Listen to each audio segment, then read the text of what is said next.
10واں سپارہ سورۃ توبہ آیت نمبر 67۔ اللہ تعالیٰ فرماتا ہے المنافقون والمنافقات بعضهم من بعض، منافق عورت اور مرد یہ ایک دوسرے کے ساتھی ہوتے ہیں۔ ان کا کام کیا ہوتا ہے؟ یامرون بالمنکر، ایک دوسرے کو حکم دیتے ہیں بے حیائی کا، یعنی ساتھی بن جاتے ہیں بے حیائی کے کام میں، بچرائی کے کام میں، ہر گندے کام میں ایک دوسرے کے ساتھی ہوتے ہیں۔ وَيَنْهُونَ عَنِ الْمَعْرُوفِ، اور اچھے کام سے ایک دوسرے کو ہٹاتے ہیں، دور کرتے ہیں۔ جو اچھا کام ہوتا ہے، نیکی کا کام ہوتا ہے، اللہ کا کام ہوتا ہے، اللہ کی باتیں ہوتی ہیں، اللہ کی توحید ہوتی ہے، تو ایک دوسرے کو ان کئی چیزوں سے ہٹا کر برائی اور بچرائی کے طرف لے جاتے ہیں۔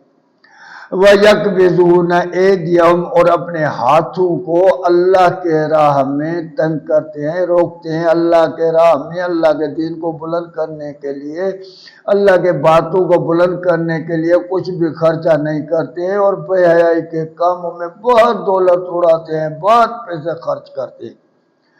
نسوا اللہ فنسیہم، اللہ تعالیٰ نے ان کو بلا دیا، کیونکہ ان لوگوں نے اللہ کو بلا دیا تو اللہ تعالیٰ نے بھی ان کو بلا دیا۔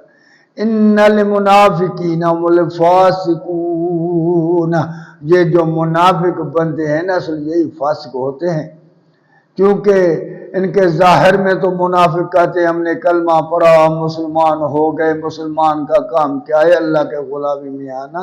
یہ اللہ کے غلامی کے بجائے غیر کے غلامی میں رہتے ہیں، شیطان کے غلامی میں رکھتے ہیں، نفس کے غلامی میں رہتے ہیں، اور اللہ کو بلا دیتے ہیں۔ اللہ نے کہا میں نے بھی ان کو بلا دیا، اور ان کی جائے جہنم۔